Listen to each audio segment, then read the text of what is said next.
coverage. More experience. More stats. And that's final. ET Final Score is brought to you by Ashley Furniture.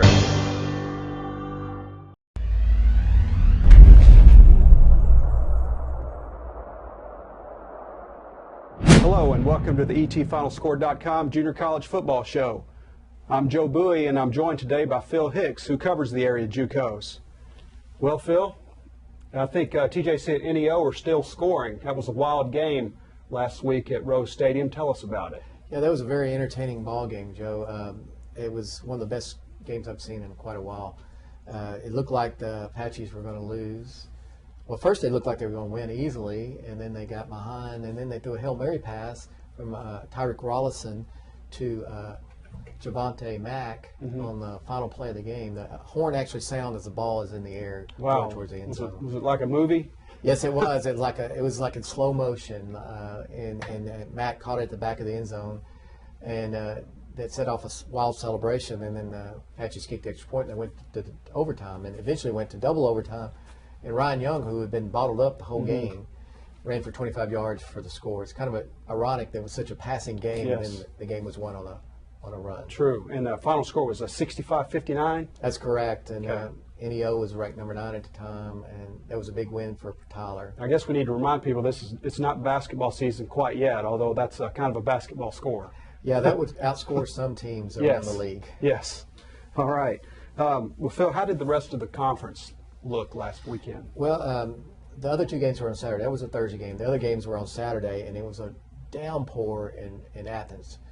And Trinity Valley, who was one of the top teams in the nation coming in, had led 10-0 to the final quarter, and then Traylon Shedd, and I know Longhorn fans and Cayuga fans know about him. He's transferred to Navarra. He went wild in the fourth quarter, including an 80-yard touchdown run, and Navarra won 21-10. So that they got back on the winning track. And then Kilgore, who's unbeaten, went out to Cisco, which, as you know, you've been to Cisco many times. It's very hard to play out there, and Kilgore won 29-14 in a good contest. Wow, so Kilgore remains undefeated. Yeah, they're the favorite now to win the conference. They're 3-0 in conference and 5-0 on the season.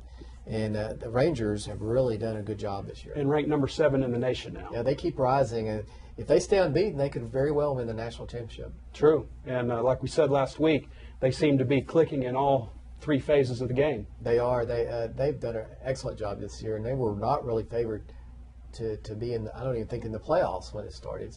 JUCO ball is so crazy every year, as you know, Joe. A lot of freshmen, sophomores, so it can change at any moment. All right. Well, this week, Tyler travels to Corsicana to meet Navarro in a key game. And I believe this will be Tyler's 3rd straight trip to Corsicana. Interesting twist in the schedule. Talk about a little bit of the past between these two teams recently, and then what you expect Saturday.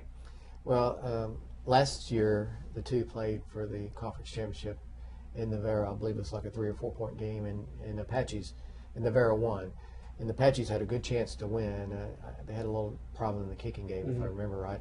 And but this week, I think it's going to be a really toss-up because the Apaches have this great passing attack and running, and Navarro has a good running attack. I don't know much about their passing this year, but they do have a great defense.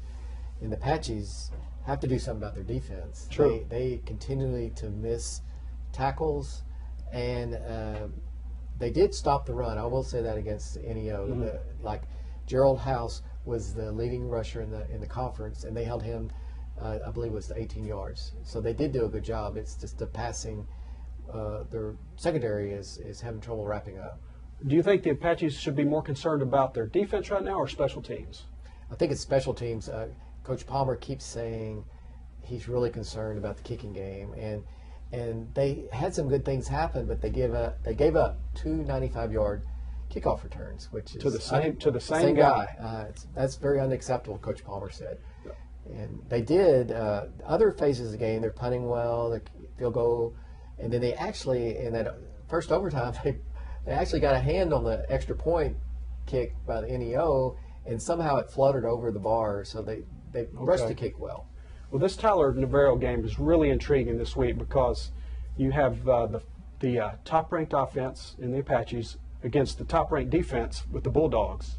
Yes, it's going to be. We're going to find out what really. Something's got to give, right? Yeah, exactly. And I'm looking really forward to seeing this game. It's 3 o'clock Saturday in Corsicana. Yeah, and if you could just make mention about the honor that the TJC quarterback won this week. Yeah, Tyreek Rollison. He's a sophomore from Sulphur Springs, and you probably know about his story. He first went to Auburn and then to Sam Houston, and he wound up at TJC. But he was the Southwest Junior College Football Conference Offensive Player of the Week. And right. When you throw for 503 yards and 5 touchdowns, I think you should win that. That's amazing. Amazing to see how they throw the ball around to some really talented receivers. Yeah, they're like high school ball in Texas, college in the Big 12. It's spread out over. It's wild yes. west. All right. Well, Phil, what else is on the schedule? Well, we got a non-conference game. Southeast Prep is at Cisco, 2 o'clock Saturday. And the other 2 games, Northeastern Oklahoma A&M's at Trinity Valley. They have their Hall of Fame induction this week. It's at 3 o'clock in Athens. That's always a big deal at Trinity Valley. Yes, it is. And NEL's having to travel again, another long trip. They've been to Blinn, Tyler, and now Athens. I'm not sure who draws up the schedule. They need to do something about that. And then the key game is Kilgore at Blinn. True. It's 7 o'clock Saturday in Brenham, right by the Bluebell factory. Yes. All right. Well, Phil, anything else we need to cover this week?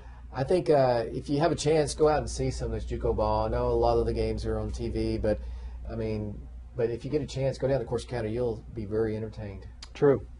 All right. Well, thanks for joining us, and be sure to check back next week.